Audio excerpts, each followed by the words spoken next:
Olá, tudo bem? É uma alegria estarmos juntos mais uma vez.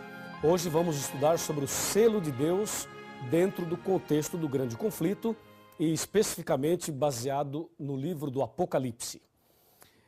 A Bíblia Sagrada apresenta um paralelo desde Gênesis até o Apocalipse. Ou seja, em São Mateus, nós encontramos ali a descrição de dois caminhos, o caminho estreito e o caminho largo. Esses dois caminhos aparecem em toda a Bíblia, como eu disse, de Gênesis até o Apocalipse. Lá em Gênesis encontramos os dois caminhos sob a figura de linguagem de Abel e Caim, e também Deus e o diabo, luz e trevas.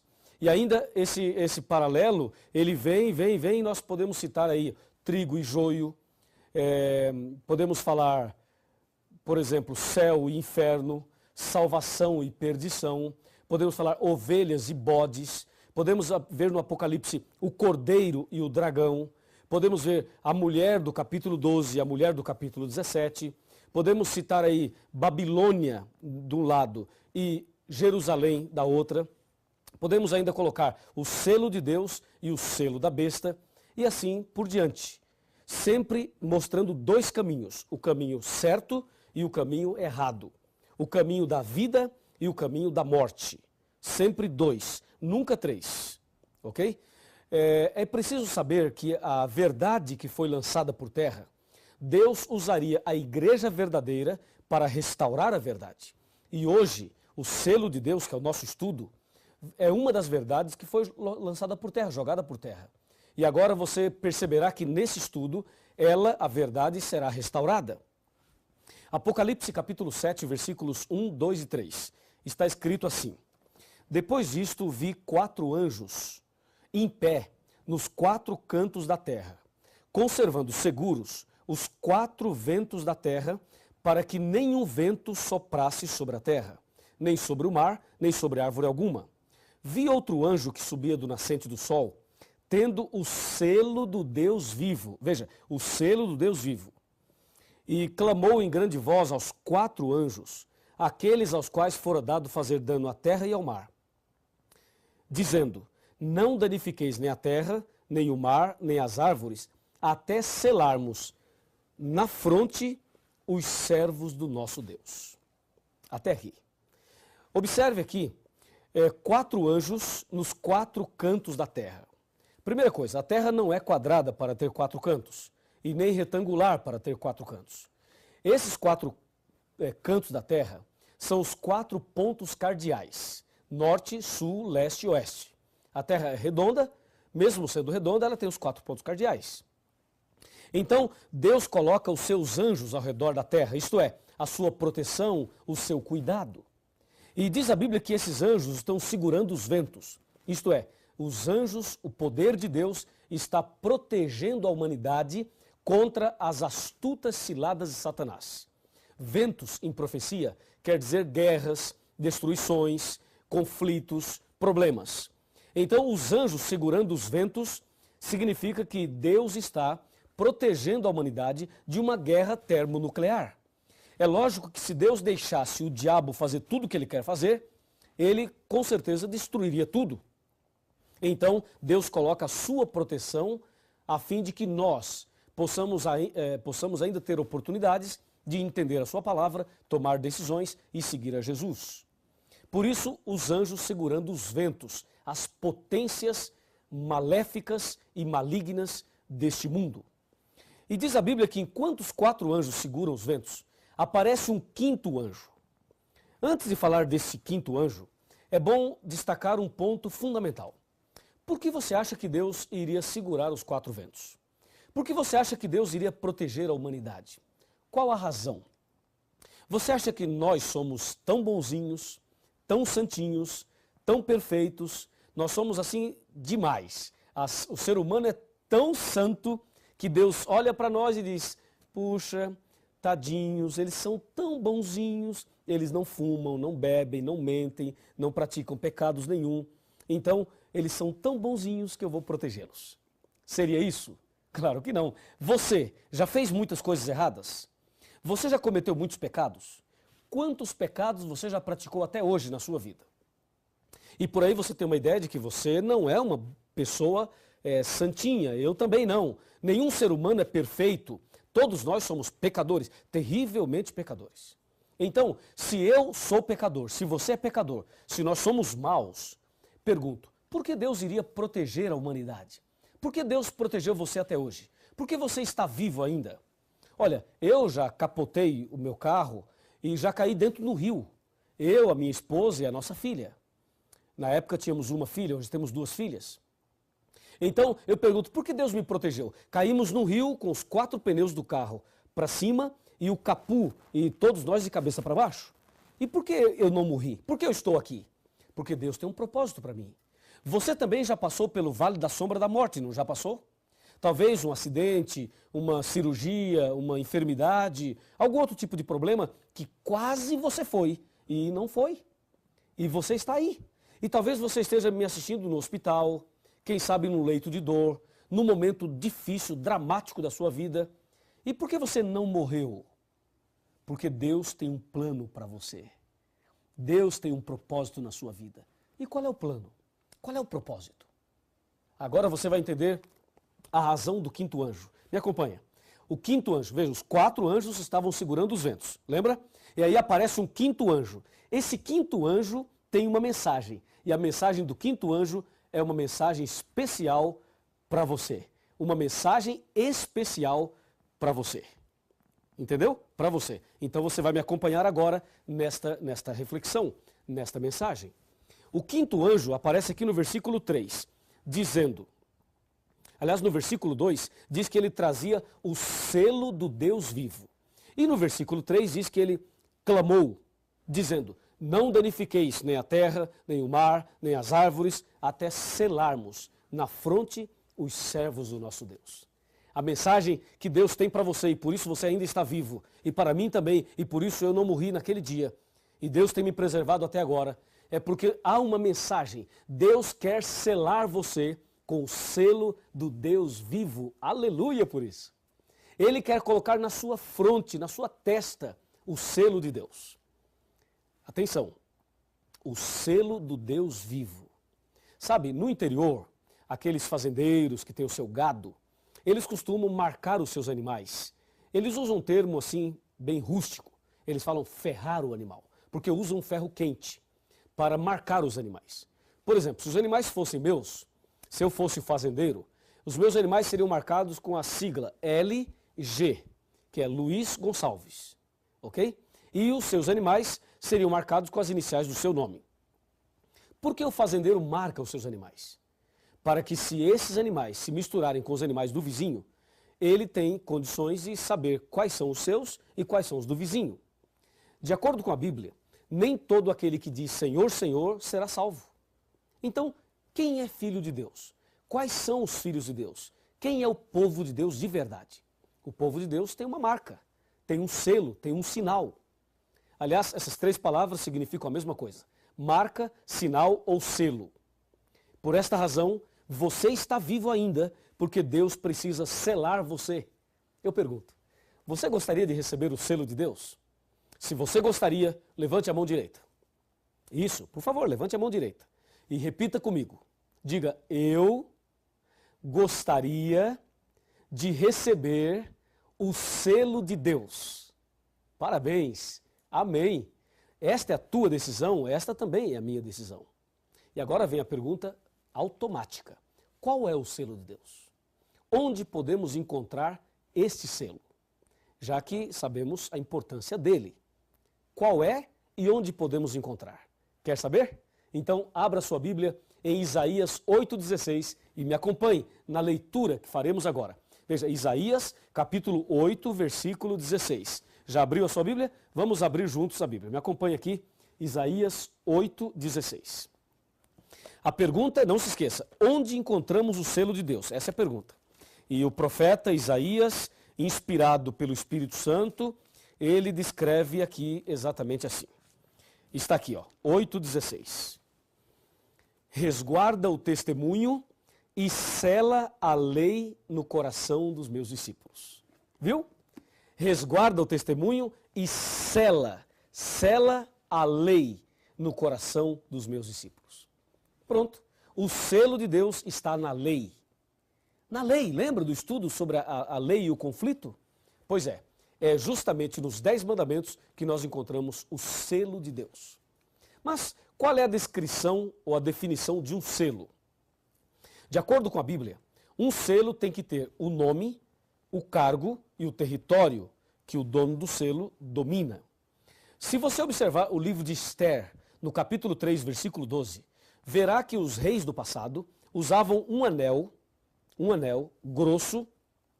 Eles mandavam escrever uma carta e depois traziam a carta e com aquele anel ele carimbava a carta, ele selava a carta. Naquele selo, através do anel, tinha o nome do rei, o cargo do rei e o território que o rei dominava. Assim, um selo, para ser selo, tem que ter essas 3 características. E aí perguntamos, qual dos 10 mandamentos tem essas 3 características? É simples, vamos abrir a Bíblia em Êxodo 20 e analisar os 10 mandamentos. E aí veremos qual deles é o selo de Deus, qual deles preenche as características de um selo. Abra sua Bíblia em Êxodo 20 e vamos ver agora mandamento por mandamento de forma bem dinâmica para que você descubra isso rapidinho. Qual dos 10 mandamentos é o selo de Deus? Primeiro mandamento, versículo 3. Não terás outros deuses diante de mim. Esse mandamento deve ser guardado, obedecido, mas não é o selo de Deus, pois não tem o nome, não tem o cargo e não tem o território de Deus. Segundo mandamento, não farás para ti imagem de escultura, nem semelhança alguma do que há em cima no céu, nem embaixo na terra, nem nas águas debaixo da terra. Não as adorarás, nem lhes darás culto, porque eu sou o Senhor teu Deus, Deus zeloso, que visito a iniquidade dos pais dos filhos, até a 3ª e 4ª geração daqueles que me aborrecem, e faço misericórdia até 1000 gerações daqueles que me amam e guardam os meus mandamentos. Este mandamento aparece o nome de Deus, mas não aparece o cargo e nem o território. Então devemos obedecê-lo também, mas não é o selo de Deus ainda. Vejamos o terceiro mandamento. Não tomarás o nome do Senhor teu Deus em vão, porque o Senhor não terá por inocente o que tomar o seu nome em vão. Este mandamento tem o nome de Deus, mas não tem o cargo e não tem o território também. Então devemos obedecê-lo, mas ainda não é o selo. Vamos para o 4º mandamento. Lembra-te do dia de sábado... Não, vamos parar. Não vou ler esse mandamento. Eu vou pular esse mandamento, está bem? Como todo mundo pula, eu vou pular também. Vamos ver o que acontece. Vou pular o 4º e vou para o 5º mandamento. O 5º mandamento diz no verso 12: honra teu pai e tua mãe, para que se prolonguem os teus dias na terra que o Senhor teu Deus te dá.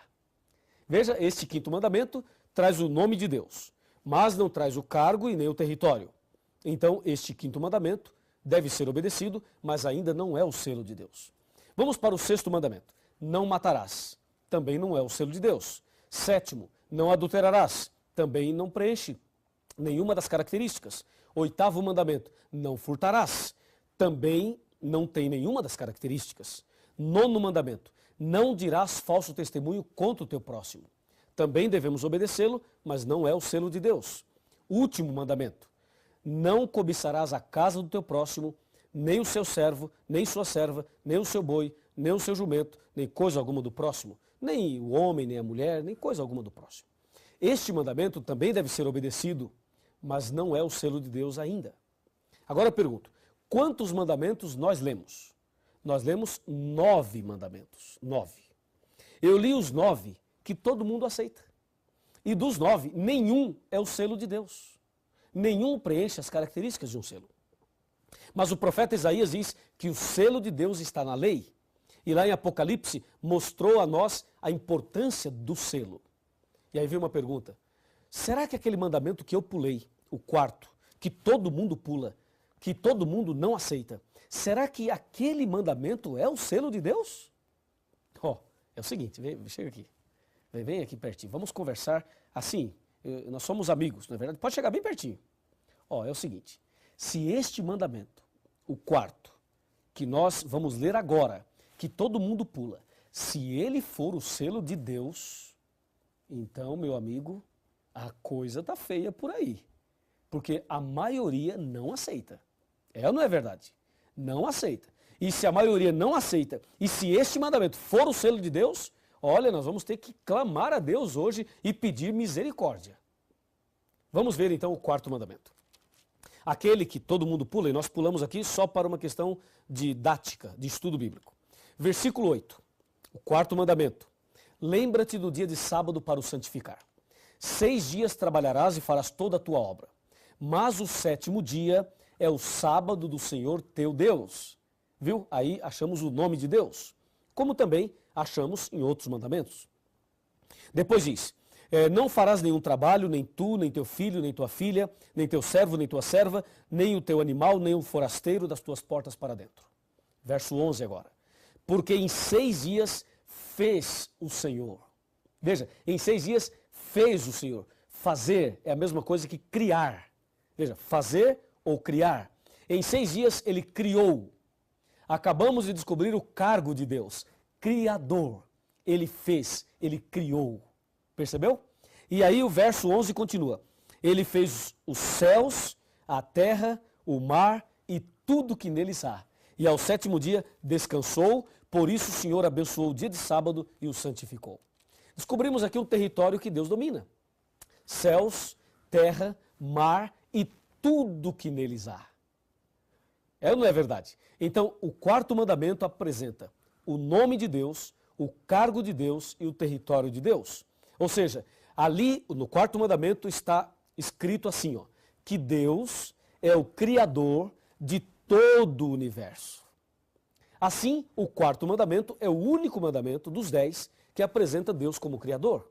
Se você tirar este mandamento, não dá para provar dentro da lei que Deus é o Criador. E se você não consegue provar que Deus é o Criador, eu pergunto, o homem veio da onde? Do macaco? Percebe? Se tirar este mandamento, tudo cai por terra. E justamente o único mandamento que mostra Deus como Criador é o mandamento que as pessoas não aceitam. Por que será? Porque as pessoas não aceitam justo aquele mandamento que exalta Deus como Criador. Portanto, está claro que este mandamento é o selo de Deus, é a marca de Deus, é o sinal de Deus. O sábado é o selo de Deus. Quer ser selado? Quer receber o selo na fronte? Então comece a guardar o sábado agora mesmo. E agora vamos para a parte final. Para você refletir comigo, me acompanha. O que temos que entender agora é a prova dos 9. Se o sábado é o selo de Deus, se este mandamento é realmente a marca de Deus, a Bíblia precisa provar isto em outros textos. É o que nós vamos ver agora. Vamos lá? Abra sua Bíblia e vamos analisar Ezequiel, livro do profeta Ezequiel, capítulo 20, versículo 20. Aqui vem a prova dos 9, ok? Ezequiel, está bem aqui, capítulo 20, versículo 20.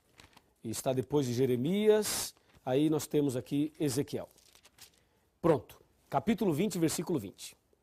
Está escrito, santificai os meus sábados, pois servirão de sinal entre mim e vós. Sinal entre mim e vós, para que saibais que eu sou o Senhor vosso Deus.